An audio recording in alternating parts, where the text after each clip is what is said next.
શ્રીજીનગર સોસાયટીમાં રહું છું છેલ્લા 10 વર્ષથી વારંવાર પાણીનો પ્રશ્ન હોવાથી ઘણીવાર એન્જિનિયર થતા ડેપ્યુટી કલેક્ટર સાહેબને કે મામલતદાર સાહેબને ચીફ ઓફિસર બધાને રજૂઆત કરવા છતાં પાણીનો પ્રશ્ન સોલ્વ થતો નથી. રાતે 3 વાગે 2 વાગે 1 વાગે મન ફાવે ત્યારે પાણી આપે છે અને લાઈન નવી નાખવાની વાત કરીએ તો કંઈ કરતા નથી. રેલવે સ્ટેશનનો વાંક કાઢે છે, રેલવેની લાઈન મંજૂરી મળી નથી, આમ છે તેમ છે, બારા બતાવે છે.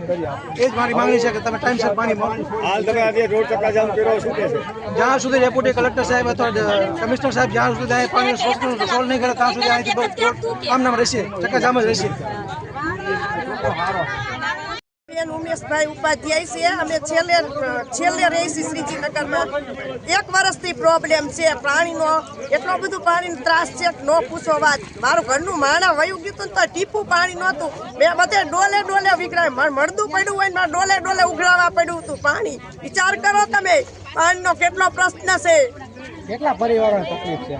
આ બધા આખી શ્રીજીનગરને તકલીફ છે, એકને નથી. નહીં ગટર નહીં વાળવા વાળા કોઈ આવતા નથી. અમારે કોઈ નહીં. અને આવે ને તો આગળ બધાને ઘરે બેસી જાય, કોકના ઘરે ચા પાણી પીવડાવે, અહીંયા બેસી જાય અને સાયા બેસીને ઘડીક થાય કલાક થાય તો વયા જાય છે.